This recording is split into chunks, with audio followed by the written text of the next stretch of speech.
I've forgotten that. Anyway. Okay. Anyway, today's comes from Magnus, unless he's Danish, in which case it's Magnus. Anyway, Magnus says, I seek the forgiveness of the Greatest Hits Radio Collective for a deed of Christmas-time treachery. My tale goes back to Christmas season of 1970. My mother was one of those hyper-organised people who Christmas shopped all the way through the year, starting at Boxing Day when there were sales on. Of Remember course. there were sales on Boxing Day? Sales, yeah. And she continued to drip-feed presents into her cupboard throughout the year. To hopefully ensure the gifts remained a surprise until Christmas Day, she wrapped and labelled presents as she bought them and hid them in various places around the house. I mean... Okay. I had requested, says Magnus, a radio cassette player.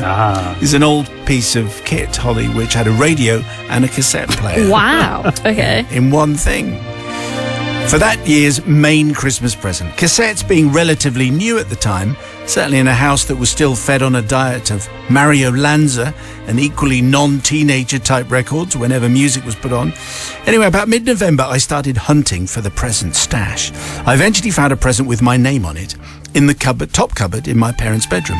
I took it out and carefully peeled away the sellotape to check what it was. I was particularly concerned that it would be something I wanted, as the previous year I had asked for a Raleigh chopper bike, which was both the hottest and coolest bike in 1969 when it was launched. Imagine my utter disappointment when I got a Raleigh shopper bike. Not a chopper, it's a shopper, a bike for shopping. A bike that was quite the uncoolest bike that it was possible for a prepubescent boy to own, which I then spent the year trying to get stolen. Please take my bike, please. Anyway, a quick check confirmed a radio cassette player was indeed under the wrapping, so I was satisfied and put it back. However, not long after, I returned to the stash, retrieved my present, took the player out of the box and restuck and returned the now much lighter present to its hiding place. I then played with it in secret, particularly listening to and recording the Top 20 Countdown chart show on Sunday evening Radio 1. Unfortunately, when listening to a playback, the cassette unwound itself and jammed inside, as they were wont to do, and I couldn't open and remove it. I panicked and hurriedly returned the player to its box, restuck the wrapping and carefully replaced it in its hiding place. Come Christmas morning, I excitedly opened my main present and, feigning surprise, was thrilled to receive a radio cassette player. After everyone had opened their presents and as parents disappeared to get Christmas dinner ready, we children were allowed to play with our gifts. I was horrified and reported to my mum that the radio worked fine, but the cassette player wouldn't open. There seemed to be a cassette jammed inside.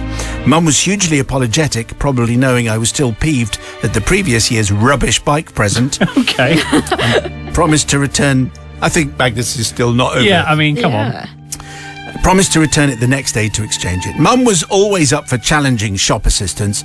She duly went to the electrical department of Keddies in Colchester and went bananas, tearing off the shop for selling a shoddy item, how disappointed her child was on Christmas Day of all days, and generally she made a nuisance of herself on a very busy Boxing Day sale. The department supervisor agreed to change the item, and when he couldn't find the same model, provided an upgraded model at no extra charge. That was a triumph in my mum's eyes. He handed over the item with a new receipt and warranty. Just as the transaction finished, someone from the workshop returned with the cassette he had extricated from the original device. This sparked my mum off again, that she had been sold something that had been used and shop soiled. Right until the assistant mentioned that the tape had apparently jammed halfway through recording the previous Sunday's Top 20 Countdown, several weeks after it had left the shop. I believe my mother left quickly before there was any change of mind. I can't remember her mentioning that the gift had been tampered with at the time. I think she would have been secretly pleased that she'd got one over the shop and they had provided a better present than the original. So no need for forgiveness there, nor to the various artists and musicians whose music I and millions of others enjoyed for free. They're all loaded anyway. Right, okay. I'm not sure that... Anyway, but I do seek forgiveness from a frazzled department supervisor who, forced to work on Boxing Day, one of the busiest days of the retail year, had to deal with my mum in hyper-aggression mode, only to discover her issue was not really the shop's fault, but actually the fault of her son. I mean, maybe we can blame the parents. Maybe it's Magnus's mum's fault or dad. Let's see where... Oh, very strict, I think. Yes, Sister Holly. No, we were not blaming the parents. Magnus is just so ungrateful. It all started off with the bike last year, and he was like, oh, it's not my favourite one. I just wanted people to steal it. So he didn't even like that very much. I wanted a chopper, but I never got a chopper bike either. I still resent that fact. But were you sneaking around trying to open presents before Christmas Day? No, because that's against the Christmas spirit. As I'm not happy with that. And then even after all of that, you didn't just come forward and say, look, I was using it and I think I might have accidentally broken it. No, your mum went ahead, blamed the department supervisor. She was embarrassed. They were stressed out. It just caused a lot of hassle, which it didn't need. And that's why I don't forgive. Yeah, a lot of this will depend on whether you've ever worked in a shop on Boxing Day. Yeah. Whether you're prepared to face up with this kind of nonsense. Yes. I mean, the first thing to say is home taping is killing music, kids. So just don't do it. Don't be taping off your top 40s now. What great customer service they had in this shop. I mean, I would have thought she was banged to rights as soon as they provide a cassette that's literally come off the radio from the previous week. But they still let her keep the cassette tape. So good for them. And I am going to blame the mother, but not for any reason to do with the shop. This idea of buying Christmas presents through the year and then leaving them around the house seems to me like a hostage to fortune. This kind of thing was always going to happen. Definitely the system to blame. So for that reason, I'm going to forgive. Okay, well, no surprises there. The question is, does Magnus get your forgiveness or not? So on the people's verdict, please, on the text 61054, first word is Simon. Do you forgive Magnus? Let us know. It's the people's verdict. And just before the news, Magnus did a Christmas confession about how he had found his hidden Christmas present weeks before Christmas. It was a radio cassette player. He recorded the top 40. The tape messed up. Complained to his mum on Christmas Day. His mum, in a fury, took it back to the store, who got it upgraded. But clearly it was Magnus's fault, and the store was ripped off. What does the people's verdict say? So Josh says not forgiven. As Holly says, it totally goes against the Christmas spirit, checking the presents before the big day. Yes. But Gary in Harrogate says he's totally forgiven. As Matt pointed out, Mum is to blame. Plus, I got a rally chopper for Christmas in 1973. And finally, Sam in Hull says not forgiven. As someone who works in retail, Magnus's mother sounds like such a nightmare. Yes. The customer services must have really struggled. I do think you're right that customer service confessions is a very rich seam which we could use this side of Christmas or the other side of Christmas. Correct. So send your tales in, please, to confessions@greatesthitsradio.co.uk. It's 5:46 and this is Greatest Hits Radio. Right, well, it's confession time, festive confession. Can I just say before we continue, I'm going to give this a 12 certificate. A 12? Ooh, Yeah. wow. Oh, hello. Okay, I think that, let's just say it's from John. Okay. That's suitably vague. So I think the parameters have been explained. I mean, maybe it has to be maybe it's a PG. I don't know. I'll leave it up to you to decide. Hello, good evening, and festive greetings to Father Simon, Matt, and the woman who never forgives. That'll be you. Yes.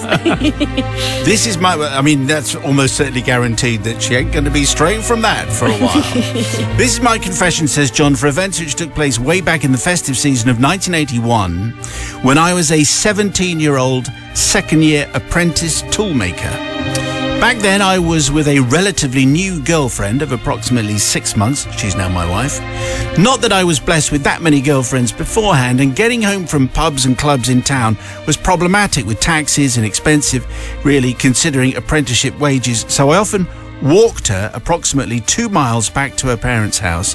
Then, after a kiss on the doorstep goodnight, I would proceed to walk a further 3 miles or so back to my parents' house. Wow. That is a lot of walking. That's one committed person, I would say. Anyway, after approximately 6 months, my now mother-in-law extended a cautious level of trust by making me up a bed downstairs on the couch, as she felt sorry for me having to then walk the additional 3 miles back to my parents. So it was nearly Christmas Eve back in 1981, and after a late night out and a kiss on the doorway between the front room and the hallway... There's brackets there, which I'm not going to read out. Oh, really? I I settled down Hello. I settled down for a sleep in the makeshift bed on the couch. The couch was directly in front of the original open fireplace, which had been blocked off, presumably by my father-in-law, with black painted cardboard and duct tape, and the heavily decorated Christmas tree dripping in baubles, which stood directly in front of the main front room window.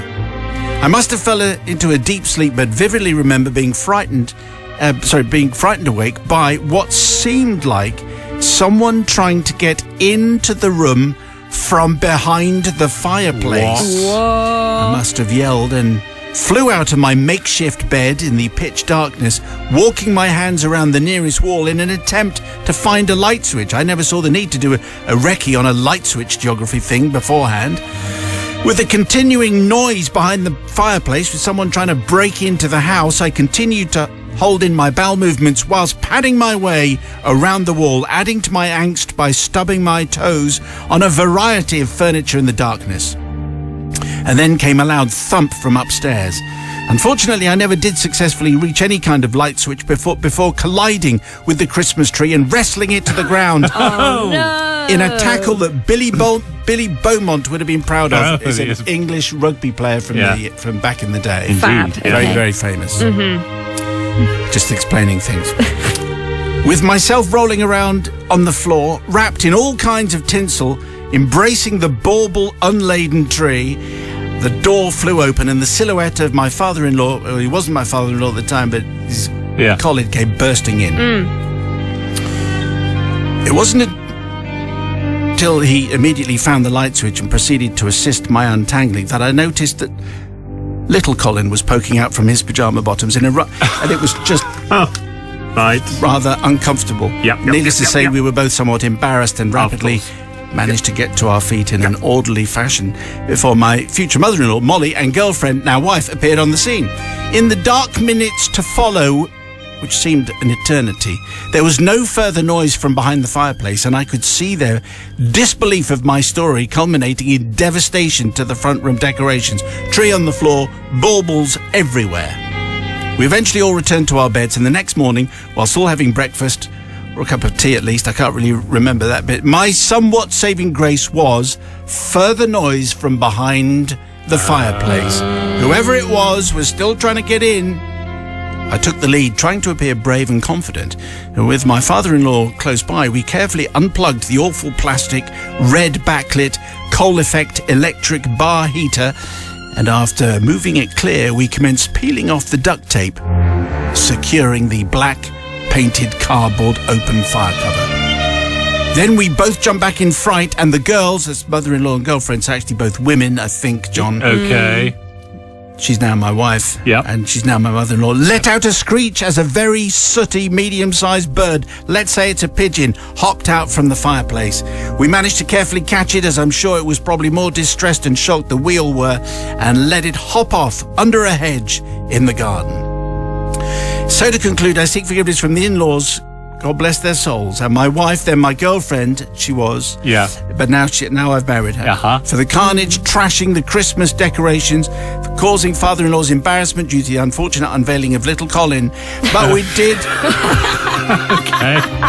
But we got past that. We did rescue, it just came back. It did, didn't it? Did rescue a rather distressed trapped bird, and all has been fine ever since. So we made a bird happy. That's what we did. Yes. Finally, there was an added bonus. My mother-in-law didn't trust my sleeping on the couch from that point onwards, and instead decided to give me a makeshift bed at the foot of my girlfriend's bed, which I think you can say is a result for everybody. Very nicely done. Happy Christmas.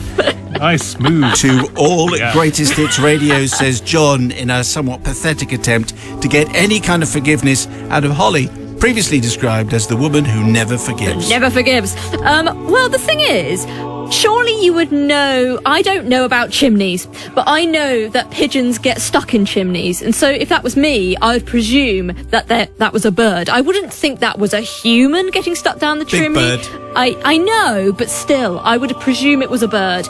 And so the whole thing was very unfortunate. I feel like this is one of those events that you just never talk about ever again. You know, it just never comes up ever again. And so I admire his boldness to get in touch, but I have to say, I don't forgive, because he should have just known better.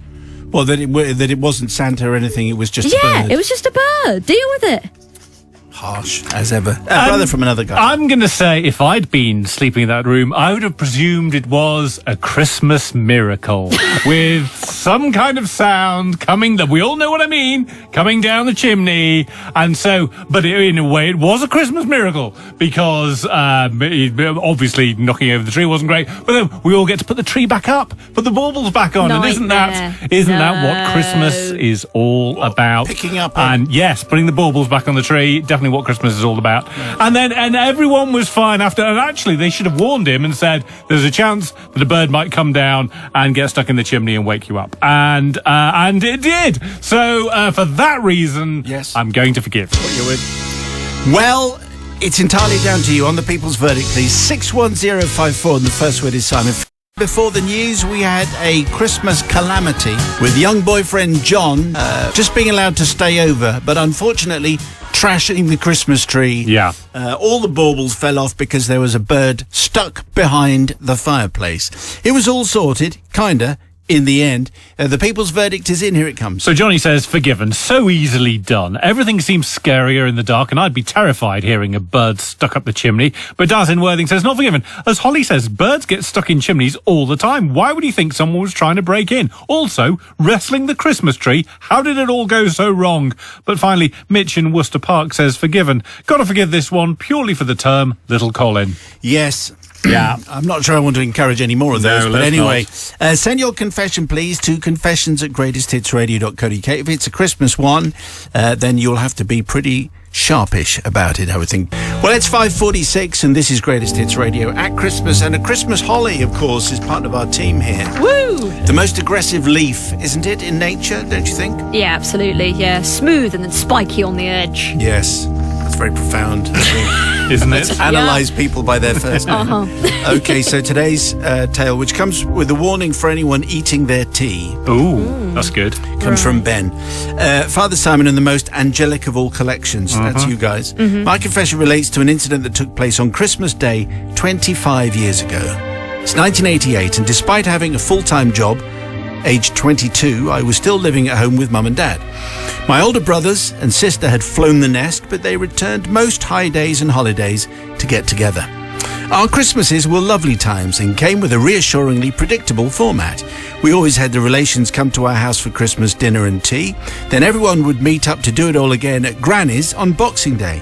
Likewise, we always followed the same Christmas Day tradition of going for late morning drinks at the house of family friends Janet and Alan. As we got older, our numbers for these drinks grew, with partners joining the fray, and for me this year was going to be extra special as my new girlfriend, Jenny, was going to be introduced to the family festivities for the first time.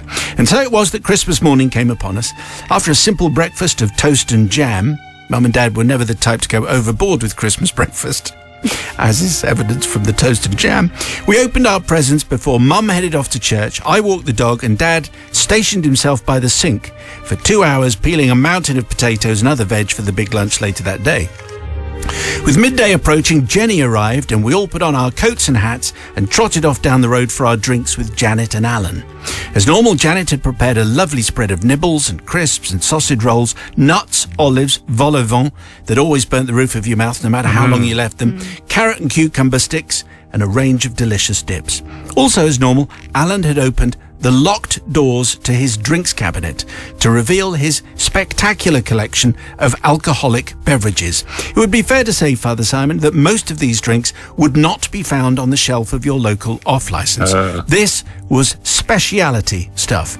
It was from these supercharged bottles that Alan regularly made a range of punchy cocktails, including his Christmas Day pièce de résistance, a sublime pina colada. Yeah. For the base of this drink, he used a rum that was so strong the bottle carried a fire warning symbol and had a protective gauze cap over the top to stop any flame getting too close. Wow. It was lethal. I think I just polished off my third pina colada when the unfortunate encounter started to evolve. With glasses charged, everyone had gathered in the large, cosy lounge around the crackling fire and the Christmas tree. Everyone, that is, except Jenny and I, who remained in the kitchen by the table of nibbles. Feeling slightly lightheaded. I thought I'd better eat something to help me get back on the straight and narrow. I dived in for a sausage roll and then some crisps. Ooh, these tasted good. When both were quickly consumed, I turned to the bowl of nuts. I clenched a large handful and cupped them to my mouth, taking them all in. But strangely, as I bit down, nothing happened. Crunch, crunch, crunch. These nuts are hard. I kept biting down, but still they wouldn't give. A good 30 seconds had passed by this point, and my mouth was starting to fill with saliva, as well as the nuts. With my cheeks now starting to bulge like a greedy squirrel, and a little dribble rolling down my chin, I mumbled to Jenny, "These nuts are hard." These nuts are hard. Yeah. No, we got it. Yeah. Well, Father Simon, as the dawning of what had transpired came to Jenny, Jenny's not so clouded mind, her face changed from a warm, glowing, Christmassy smile to a look of utter disgust. "Those aren't nuts," she exclaimed. "They're everyone's spat-out olive stones." Oh. Oh, no. To this day, I can't fathom out why I then proceeded to react as I did. Maybe it was the nuclear strength pina coladas, or maybe it was my attempt to do something macho in front of my new girlfriend. But rather than discreetly emptying the contents of my mouth into a napkin, I let out a machine gun-like volley of olive stones over everything that stood before me. To my ultimate shame, my direction of fire was toward the still fully laden table of nibbles. The projected stones went everywhere, in the crisps, on the sausage rolls, in the dips, and ironically, some probably even finished back with the ill-fated pot of olives from whence they came. What could I do? What should I do? Should I tell everyone that I just unexpectedly pebble-dashed the table of delights with mouth-washed olive stones? Still got it. Or do I keep stum and hope that somehow nobody would notice, or worse, break their teeth? Because you can imagine that would be quite easy to do. Shamefully, Father Simon, I did the latter. You surprise us not at all, Ben. So for this reason, I ask for your forgiveness, not so much for Alan, who should have expected bad things to happen when you provide drinks made from rocket fuel, but from sweethearted Janet and everyone else who partook of any of the nibbles that day and found that their guacamole had a bit more bite than they bargained for. I await your merciful verdict. P.S. Despite my abhorrent behaviour, Jenny went on to be my loving wife and has kept this tale in confidence with me for the last 25 years. Happy Christmas, and that comes from Ben, which is a very, very lovely festive tale with a lot of spitting and the projectile vomiting of the olive stones. But that's what it was. That's what it was. The machine gun-like rat-a-tat-tat of hard olive stones. Merry Christmas, everyone. Absolutely. Well, I did give a little warning. Sister Holly. Well, Janet spent a lot of time on this spread. There was dips, there was carrot sticks, cucumber, vol au vent, the works. This would have taken a long time. And Ben, you ruined it by spitting out those olives everywhere, all over the table. I understand you were very drunk. You had the olive stones. You should have spat them out into a little tissue, popped it in the bin. Spitting it all out everywhere. Disaster. And also really, really gross. So for all of those reasons, that's why I'm not going to forgive. It kind of worked because Jenny married Ben, even though obviously... Yeah, it all worked out, didn't it? It's all fine in the end. Is it?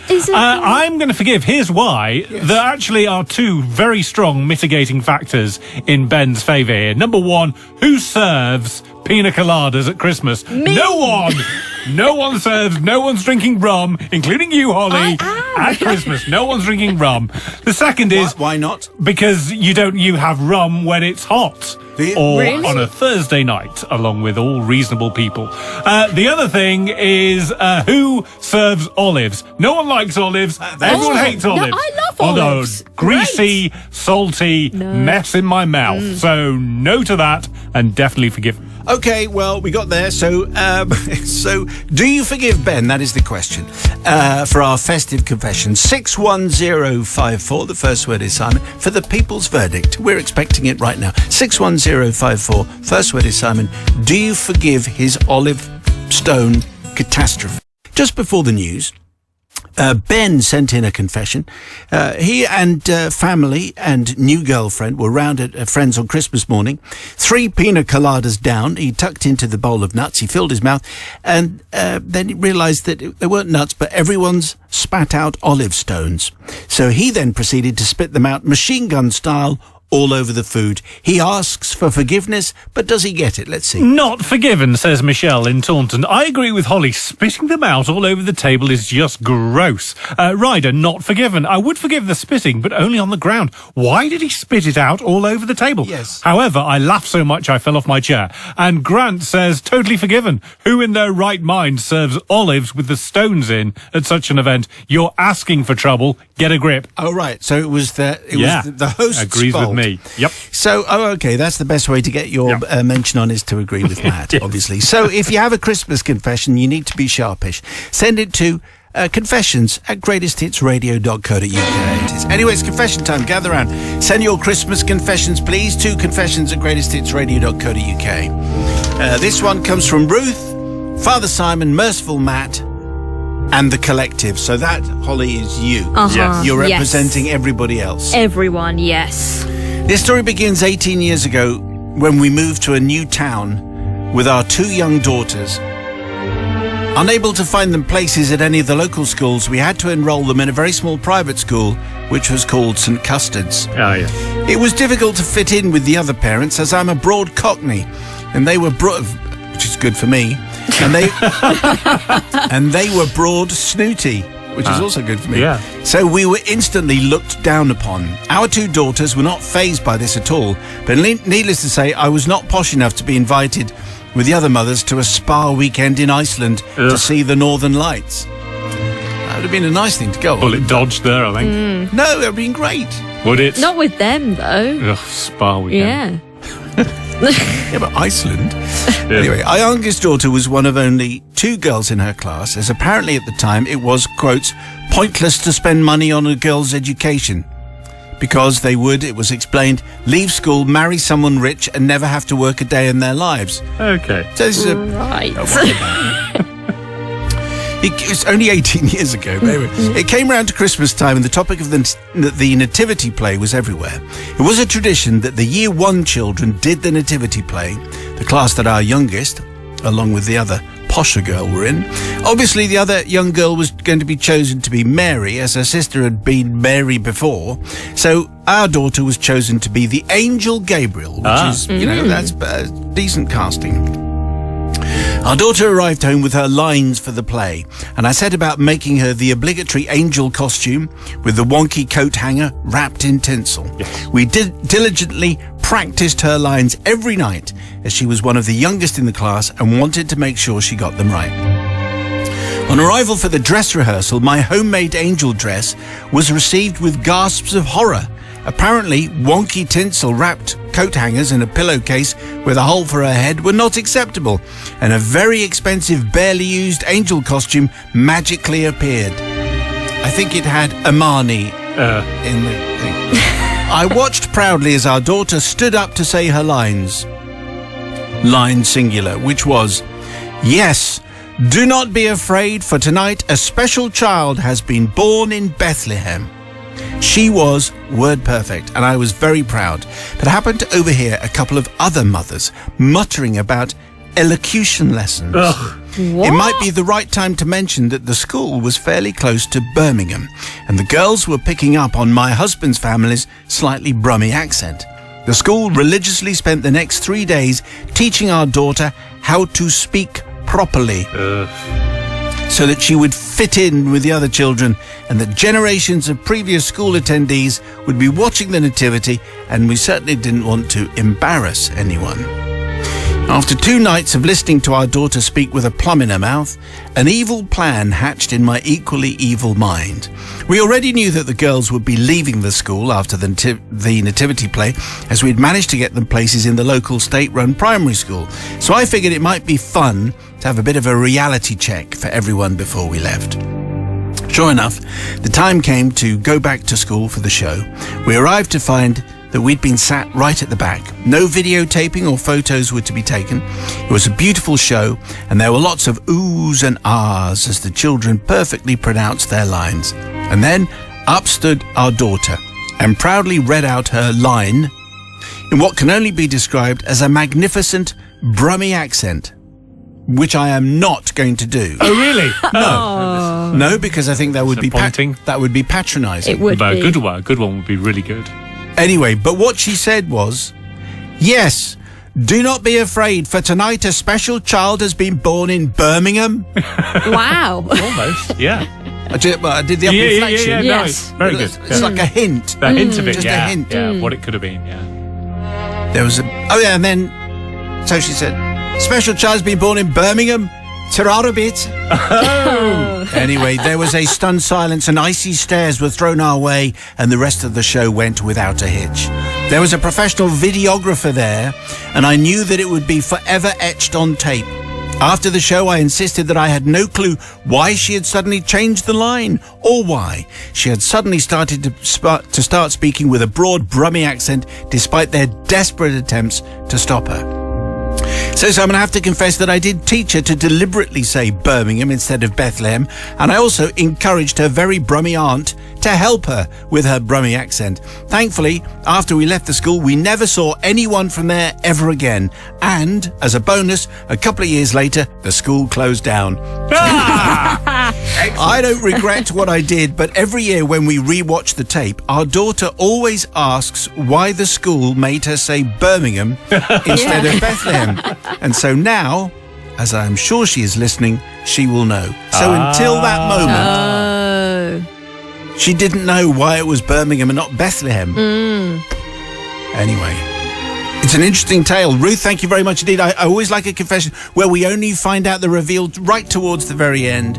A shocker, obviously, for the plummy people. But anyway, the school closed down, so clearly it wasn't very popular, was it? No. They were clearly doing a lot of things wrong. No. I suspect even Holly, her heart is melting, I think, for this one. Let's see. It's so tricky because, they were very, very snobby, and then they felt the need that your daughter should have elocution lessons. I mean, it's just awful. But then weren't you kind of just as bad because you said that, oh no, she needs to be really Brummie to try and kind of counteract that whole thing, which I'm really not feeling and isn't really good. However, I do think they were pretty bad. They were really nasty. The mums were really awful. And I can totally understand. And also, Angel Gabriel is the best part in the Nativity. Obviously, anyone who's Mary, what? No, the Angel Gabriel is obviously the best one. I suspect you were the Angel Gabriel. I was a little angel, actually, not the Gabriel one, just a little angel. So yeah, that's why. Actually, I think I'm going to forgive today. How about that? Brother excellent. from another gutter. I'm going to surprise no one that I'm going to forgive. A couple of reasons. Number one, don't worry about the Nativity video. No one ever watches them. Bit like your wedding videos. Well, they were. No one ever watches Every them year. apart from them. But this is very much bringing out my class war. Who says that just because your sister got to be Mary in the Nativity, you get to be Mary in the Nativity? Doesn't work like that. You may pass your money and your land down to your kids, but you don't pass rolls down from the Nativity. So yes, have that, Clarence. For that reason, I'm going to forgive. Where Clarence came from, it. Yeah. 61054. First word is Simon. Because of snobby teachers and parents, she encouraged her daughter, who was playing the role of the Angel Gabriel, to use a very strong Brummie accent to say that Jesus was born in Birmingham. Yes. As opposed to Bethlehem. With hilarious consequences. Anyway, the people's verdict is in. Here we go. And everyone is forgiving. Yes. Jess says, forgiven. Those parents were so horrible suggesting elocution lessons to a 5-year-old. She beautifully read out her line and did a great job. Michael in Liverpool, got to forgive this one. I'm sure a special child has been born in Birmingham at some point. And George in St Ives says, forgiven. It's a Christmas miracle. Holly forgives. That's true. Yes. It's never happened before. No. So if you have a confession, if it's a festive one, get it to us very, very quickly. confessions@greatesthitsradio.co.uk. Otherwise, your confessions for the new year with extra exciting new announcements to be made. Oh, for yeah. next year. Confessions@greatesthitsradio.co.uk.